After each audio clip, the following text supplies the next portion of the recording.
right. So we're on Facebook Live with the Range. I'm Marc Cox. I'll just tell you up front, if you watch the Facebook Live feeds of the Range very often, I am no Phil Balsamo, but I'll do my best. How about that? Because I watch his feed every morning that he puts on there. So it's great to have you all here. For those of you that don't know, I host the morning show on 97.1 FM Talk, Monday through Friday. #1 morning talk show in St. Louis when it comes to important issues. And I love what I do, and I love the fact that the Range is one of our great sponsors of my radio show. They sponsor the 2A Tuesday segment that I do every Tuesday. We also have a Second Amendment Radio and the Great Outdoors Show we do every weekend that you'll probably hear on the air today if you're listening to the radio station. It also airs on KMOX on the weekends as well. So it's great to be here today, and in fact, outside earlier I saw the gun owners booth, but I didn't meet Alex Shay till I walked inside a few minutes ago. He's with Gun Owners of America. The organization is fantastic. I'm going to let him tell you more about it, but they do such great work. A lot of the stories I talk about, we go to them for their expertise because they're challenging, I don't know, the New Mexico governor who tried to ban legal concealed carry recently. They immediately went to court to try to stop that.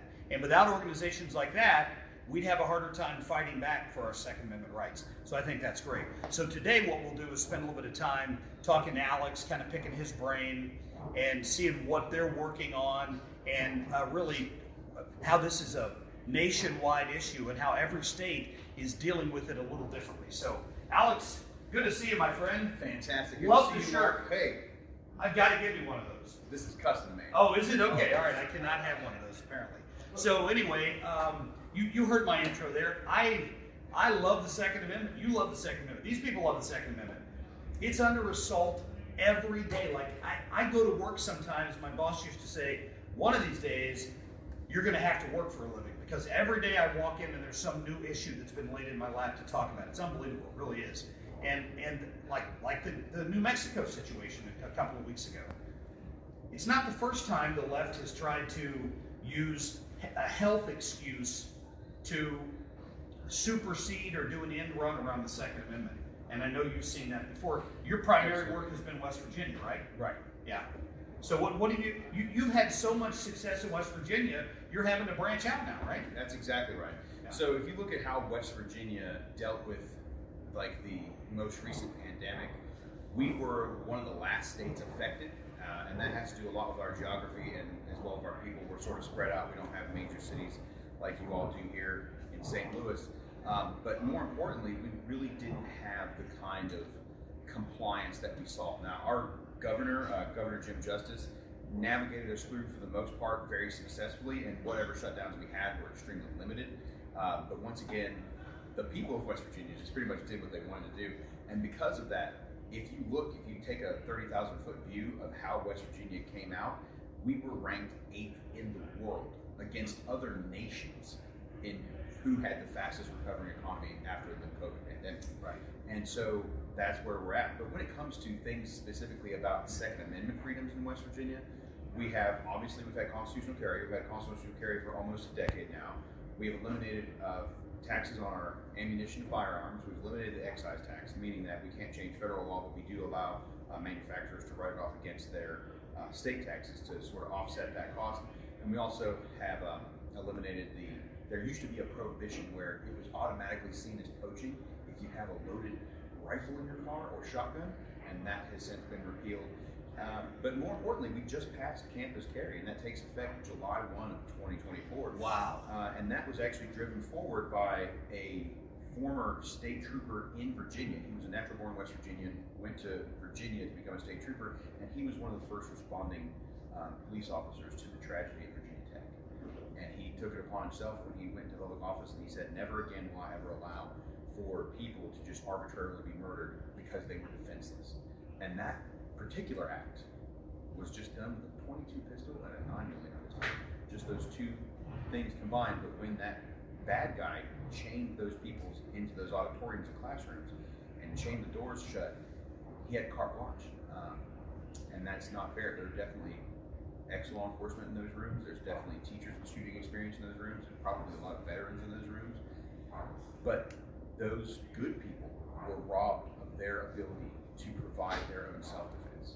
And the police can't magically teleport to you, and even if they could, they don't have a duty to protect you. Right. And we've seen that time and time again in places like Parkland and Uvalde, and not to say that those aren't horrific tragedies, but the most horrific parts of those tragedies are that law enforcement are there on the ground, but they're unable to act either due to their own policies and procedures that are in place, or their own moral compass doesn't push them to do that. So no one has a greater vested interest in protecting themselves or the children around them than you do. You know, how many other states have done that? I'm interested to know. We've had that conversation in Missouri. There was a professor, I believe, at the University of Missouri that sued over that because under their rules, he wasn't even allowed to drive his car onto the campus and leave his gun locked in his car because they had such restrictive rules about weapons on campus. Did West Virginia lead the nation in that, or are there other common sense states where that's happened already? Do you know? West Virginia was certainly not the first. I believe there are 8 other states. And I think the first one, if I'm not mistaken, so don't quote me on this specifically, but I believe the first one was Utah. Oh, okay. Utah has had campus carry for many years now, and you don't really hear about anything happening like that in Utah. So whenever you have these kinds of things, I like to play this this hypothetical game where I say, imagine that you are the Cookie Monster, and imagine that you want to steal cookies. Now you have 3 hypothetical cities you can steal cookies from: Sparta, Athens, and Middleton. Sparta, everyone is 100% weapons proficient. They're all gung-ho, got their spears, got their training. Athens, all hippy-dippy intellectuals, and they have 0 weapons training, 0 weapons accessibility. And then Middleton are the disaffected people of both of those societies. It's a mixed bag. It could be 10%, it could be 1%, it could be 50%, it could be 99%. We don't know what's going on in Middleton. Athenians have taken up arms, Spartans have laid down arms. We don't know what's happening. You're the Cookie Monster. Where are you going to steal cookies? Athens. But why not Middleton? Well, I don't want to take a chance. You don't want to take a chance. That's Why right. not Sparta? Yeah. Because there's absolutely 0 chance you're going to survive in Sparta. But whenever we have things like campus carry or even constitutional carry, we're not saying that we want to be the OK Corral and have gunfights in the streets. What we're saying is, I want to make it so arduously difficult for a bad guy to advance through this target area that they have to do one of 2 things. If they walk into a school right now and it's a gun-free zone, they have no check to their reign in that situation. They're just going through fast, and they're boom, boom, boom, boom, and it's terrible, and there's no resistance to them. But if we say, like the shooter in Tennessee, had choices, that shooter in Tennessee had done their homework, found 2 schools they narrowed it down to, chose the lesser defended school because the security protocols being armed guards and armed facility members made that person say, hey, I'm going to choose this one because it's like shooting fish in a barrel, whereas that one would actually be a challenge. And all predators seek the path of least resistance. That's a nature of law. Lions don't kill the biggest gazelle, they kill the slowest or the sickliest or the youngest. So whenever it comes down to that, when you have a bad guy advancing on a position and it's a mixed bag like Middleton, where someone may or may not be armed. So I'm not saying we have to make every teacher Rambo. I'm just saying we should give them the inalienable human choice to be able to decide if they want to. But because they made that decision, because now when that bad guy walks into that school, he's either going to A, face an immediate response to his threat, being fired back at him, or at a minimum, that bad guy has to advance slower. And that slower advance gives the police and other entities more time to interact, and you will substantially reduce body count simply because he can't advance as quickly because he's concerned with his own life perhaps. You know, it seems so simple, and yet again and again and again we have to listen to the President of the United States and other U.S. senators and leaders in this country, the mayor of the city of St. Louis, so many of these progressives who can't seem to grasp that simple concept. They look at this inanimate object that we've all got strapped on our hip, most people in here anyway probably do. Oh, for sure. And they see danger in it, whereas it's not going to do anything if I lay it on the table. My guns have never shot anybody. Why is this such a hard concept to get across to people in this country? Because gun control is not about guns. It's about control. The rules are for thee and not for me. Those who are on high want to look down upon us, and they want to be able to control us and tell us things. So if you take that, once again, that 30,000 foot view, and you zoom out and you look at other Western democracies, like those in Europe. I've had the great pleasure of actually traveling to Poland. Poland has an extremely active, I'm going to say a military, but their civil ability to respond to armed threat and how their gun rights are, and the same in the Czech Republic. They don't have those kinds of problems, and also their government is much more respected to them in terms of how they roll things out. So look at the UK, look at Australia, look at other parts of Europe. Their rights are having roughshod run over them every single day, every single way, and the government does not care about those people. And that's because we, the people here, are the ones who have the power. Because, as Chairman Mao said, political power grows out of the barrel of a gun. And what that means is that we have political capital, okay? So we're not gold-based, we're bullet-based, okay? So we have a bullet-based capital that we're able to invest, and that's what political power is. Because when you look at the beginning or end of the day, all societies, all governments are just sort of a monopoly on violence, and they're saying, we're going to play these rules by this way, and you're going to do it that way. And for the entire march of time, up until 1776, when the United States stood up and said, we're going to do that, but we're going to invest that power in the people. It will no longer be a standing army, it will no longer be a monarchy, it will no longer be the elite, it will be we, the people. So you said something a moment ago where you refer to people who are elected as leaders. I say, nay, good sir. They are public servants. They listen to us. But in order to listen to us, you have to be calm, cool, collected, and confident in your ability to articulate the ideals of liberty, freedom, and the Constitution to your friends, your family, and especially your politicians. Because the squeaky wheel gets the grease, and if you ain't squeaking, you ain't greasing. It's a good point. Yeah, I hadn't thought about it that way. You mentioned the Constitution. We're just coming off Constitution Week. How many people in here were aware of that? I know if you listen to my radio station, we talked about it and celebrated what happened when we got the Constitution, when we sat down, we the people sat down and signed that document and instituted it in this country. It changed the world. We are still the shining city on the hill. There are people that don't want us to be anymore, for sure. And every day, you'll see people chipping away at our Second Amendment rights, which are there to protect our First Amendment rights, right? They would never consider going to court or trying to suspend your First Amendment rights in the city of Albuquerque, but they have no problem with the Second. I disagree. So human rights are like this bottle of water. They're not something I can separate. I can't pick out the Second Amendment from this body of rights. Right? Human rights are human rights.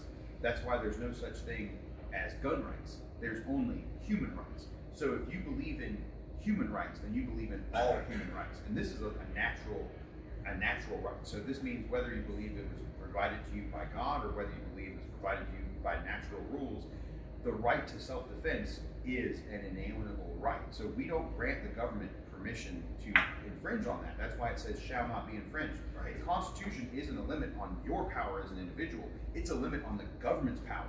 Because we, the people, elect our legislators, we elect our executive branch, and they are the ones with whom enforce and protect our laws.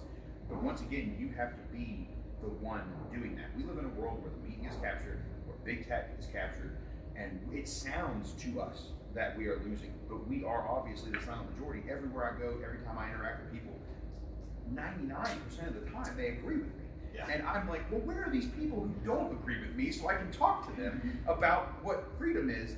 And I can't hardly find them. And that's because we are the silent majority. We are hardworking Americans following the laws, paying our taxes, raising our families, going to church, and it's because we're prioritizing those things over activism, over getting involved. We don't have it like the other side has it. The other side gets paid to play. They get benefits and other things that they need. They get shuttled in and bussed in, and it's all kinds of craziness. But like I said, you have to get involved on this base level, because if we don't do something now, we're not going to have very much more than that. Yeah, that's a good point. For those of you joining us on Facebook Live right now, we're live at the range. This is Alex Shay with Gun Owners of America. It's Customer Appreciation Day out here, so you got plenty of time to come out to the range. They'll be doing classes all afternoon. I know there's a great class on trauma coming up, right, Charles? Is that a little later? I took that class here in this classroom, in fact, and it's outstanding. But just talking, in fact, the instructor just had a motorcycle accident, so he's got some firsthand knowledge of trauma. Yes. He was telling me a few minutes ago. So we're going to talk to him more about that throughout the day. You got plenty of time to get out here, lots of stuff going on. You can win a Glock 45 at the end of the day if you donate some food. So bring some food down for the food bank. You'll get tickets for that, and we're looking forward to that. So just a little primer on what we're doing here today if you're just tuning in. I want to give people a chance to ask some questions. Before we do that, let me ask you, and I don't know, because Alex and I didn't talk about this ahead of time, but I interview people from Gun Owners of America all the time. You guys are the tip of the spear when it comes to going to court and challenging these laws in this different state. Like Governor Pritzker over here in Illinois, I'm probably pointing the wrong direction, over here in Illinois, who has decided he's going to ban scary black rifles. And recently won in his own Supreme Court the right to do that, but not in the United States Supreme Court. Right. And that's one of the many cases across the country you guys are actively involved in fighting that. Absolutely. Yeah. So there's a lot to unpack there. When it comes to these kinds of things, we live in a nation of laws, and the supreme law of the land is the Constitution. When you see acts like Pritzker has taken in Illinois, those are acts of a desperate institution. And the reason why I say that is because they are kicking the can down the road. They continuously launch these frivolous lawsuits. They pass these laws that are obviously, blatantly unconstitutional, but they don't care. And there's a couple of reasons why they don't care. Number one, it takes time for anything to get through the courts. So if you look at some of the Supreme Court things that have gone through, most of those cases, you're looking at measuring it in decades or years rather than weeks, months, or days, right? Yes. So when you see things come to the Supreme Court, it takes quite a long time for those things to process through that level. But when they do that, they're kicking the can, and I say that for two reasons. Number one, they're doing it as a direct assault on liberty, but also on liberty-minded organizations. So your Gun Owners of America, for example, we have to spend hundreds of thousands of dollars in legislative costs and in legal costs whenever we have to fight these things, whether it's something that hasn't been passed as a law yet and we've got to go for or against it, or whether it's fighting it in the courts. Right. So they continuously pump out these laws, whether they get passed or not, because they know it's a sap on our resources. They know that it's attacking our ability to continuously fight eternally, and that's what I was mentioning in the class previously, is that we have to continue to fight. Resistance means that you're fighting and you may lose, but if you give up, you've already lost. Right. So continue to fight, continue to fund the fight, continue to push that cultural needle forward. Secondly, they're also kicking the can because they believe that they have another play. And another play being, this is obviously unconstitutional, but maybe they can expand the court. Maybe a Supreme Court justice will die and there's someone appointed by Joe Biden or another pro or anti-gun administration. Or maybe there will be some kind of other horrific incident that they failed to prevent, and they stand on the graves of the innocent just to promote their agenda. And that's why you see things like 87,000 new IRS agents who have more guns than the Marine Corps, but not armed guards for schools. Right? We can send millions of dollars to Ukraine, but we can't provide security for these situations. And that's because they need them to occur. They need chaos to be sown in the streets. They need to disarm good people in Albuquerque and in St. Louis because they need you to be victims so they can stand up on their pulpits and say, well, you know, if we banned guns, you wouldn't have these problems. And it's like, no, that's not the nature of humanity. No. You know, people have been violent since people have existed. Genghis Khan conquered most of the world with sharp sticks. So it doesn't come down to a technology like you were alluding to, like your gun never killed anyone. Right. It's not about what it is, it's about who we are. And the only way to protect ourselves from ourselves is to have the ability to do so. And it acts as an incredible deterrent because, as they say, an armed society is a polite society. Yeah, brilliant. That's brilliant. Anybody got any questions? I want to give you a chance to ask Alex a few questions since we've got him in here. Please go I'm ahead. fascinated with your conversation about the campus carry, because I'll be honest, I didn't know that that was the thing. Our son goes to Michigan State. Was there last year when there was a shooting, and you know, we talk all the time about the fact that it's the gun-free zones are like a bear, you know. Right, fish in a barrel.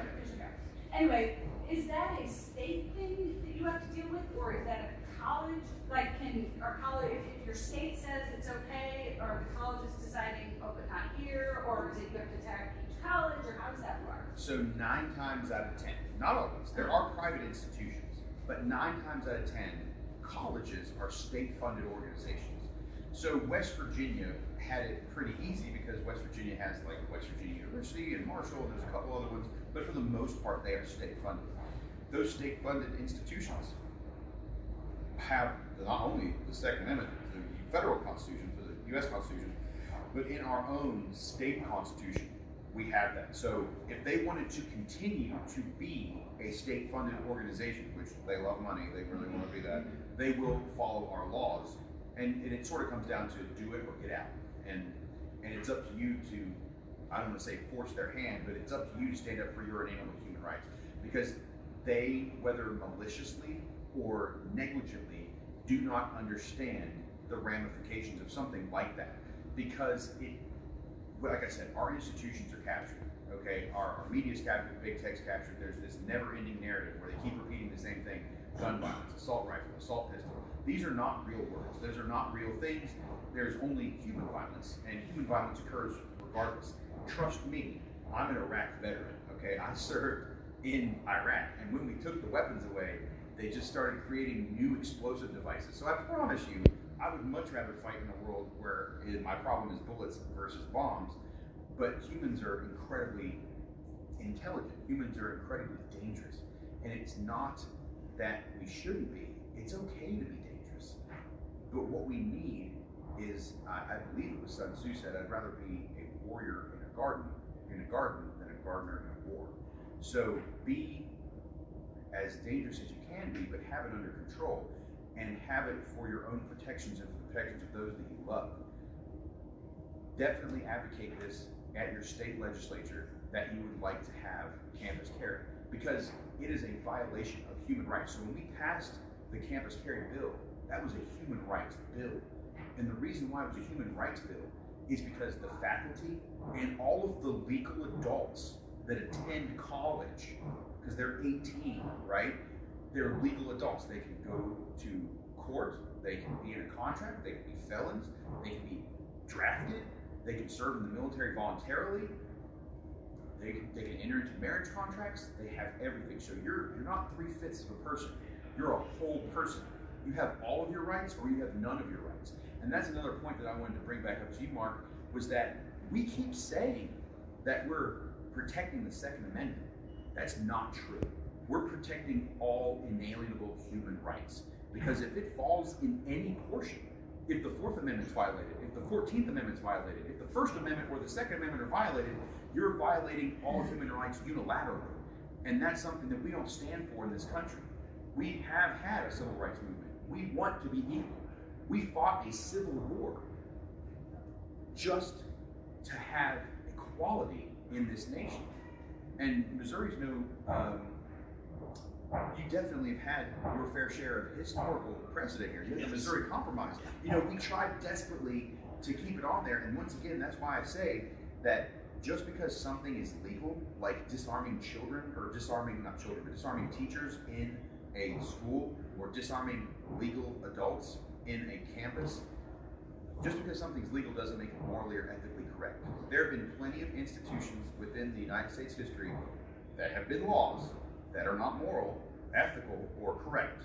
And we have done everything in our power to correct those things. It's as Winston Churchill said, we have the worst form of government known to man except for all the others.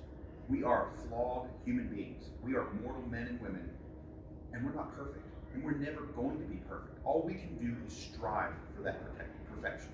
So continue to advocate, get more rights, do it. What does it say? How they say? Stay strapped or get clapped? Yeah. I love the question, and my question is, why has Missouri not done that? We have a super majority of Republicans in this state. They can do anything they want. They have a Republican governor, right? And yet, half of St. Louis County and the city randomly shut down businesses and closed schools during COVID. How did that happen? That happened because our super majority of legislators and our governor allowed it to happen. That's just the truth. So I had this conversation with my friend out here earlier. The University of Missouri gets a bunch of its funding, not all of it, but a bunch of it from the state legislature. They have to meet with them and ask for money. Why don't we do what West Virginia's done? Right? Now, I wouldn't hold out hope for anything in Michigan because they've got a loony governor up there who's never going to do anything, right? But Missouri has no excuse. I'm not going to turn this completely political, but I did have Bill Eigel, who's running for governor, on my show the other day. And his point was, why do we have to look at what other states are doing when we have our own supermajority here with a Republican governor? We should be able to do all of that and more, but year after year after year, we fail to do that, which tells me we're electing people who aren't being honest with us when they run for office. So I think that's what it gets down to. Those are the questions you need to ask specifically. Why not tell the University of Missouri, no more funding until you're doing what we tell you to do when it comes to open carry on campus, or concealed carry for that matter, the ability to carry on campus and defend yourselves. Because my kid went to the University of Missouri and I know they can't do that down here. Right. And so you hit the nail on the head. You should definitely advocate for your inalienable human rights. Yeah. And as long as you have that argument from a place of advancing human rights, it gets very, very difficult for people to suppress that message. But you actually mentioned something that is vitally important, and I mentioned it in the class I had before this, and that is being on the ropes and being on the defensive when it comes to Second Amendment issues or any human rights issue. That's not a place where you gain ground. You are not going to win. You're going to maybe hold it, but you're not advancing. When you have a supermajority in the House, in the Senate, and in your governorship, those are the only days that you have to gain ground. Yes. And you're always going to be losing ground because there's going to be some other big tech entity or some other billionaire or some other, because like I said, gun control is not about guns, it's about control, and they want you to have none of it and then to have all of it, and they're consolidating that. But this is where you gain ground. So get out there, get active, do what you got to do for whatever your legislative session is left. This is where you make that, what is it, when the sun shines, that's when you make hay? You make hay. That's right. Yeah. Any more questions for Alex, regarding what Gun Owners of America is doing and or not doing? Yeah. Yes, sir. You can absolutely get involved in GOA. If you're physically here at the range today for the Customer Appreciation Day, come out there, see me. We have email signups, we have discount memberships for all of our members. Even if you're not here and you're checking this out on the radio waves or on Facebook Live, go to gunowners.org. That's gunowners.org. Sign up. A year membership is only $25. We don't bother you. We'll send you an email once a year to say, hey, if you want to join again, do it. But we're not here to raffle trucks or blow up your phone or something. We just advocate for your inalienable human rights. We're the only no compromise gun rights organization that's grassroots and 2.5 million and growing. And we're doing everything we can every day, every way to advance freedom. We are here at the range because the range is a prominent Caliber Club member, and that is a program that we have instituted where we're trying to fund freedom from the inside. We're trying to keep it with our strategic partners and with our Caliber Clubs. We're trying to make it easier for mom and pop shops and for even bigger stores just to have more access to more buying power and continue to fight. You have to. You have to. Because we've already seen the ATF doing raids on small FFL dealers, right? You've seen those stories all over the country. The Biden administration is going to do everything it can to go through the back door to try to punish people it perceives as pro-gun. They just are. So I love what you guys are doing. Thank you. Appreciate it. Alex, it's a pleasure. I feel like I've got a brother from another mother. I preach this stuff on the radio all the time, and I love hearing you explain it so well. That's awesome. He's going to be a regular on my show from now on for those of you watching. So that's awesome. If there are no other questions, we'll wrap this up. And remind people, we are at Customer Appreciation Days for the range. If you're watching on Facebook, still plenty of time to come out, get a hot dog, shoot for free, shop. There's lots of specials. And you're going to be out here to, what, 4 or 5 today? 6. 6 p.m. So you've got plenty of time to get here. We'll see you later. Thank you.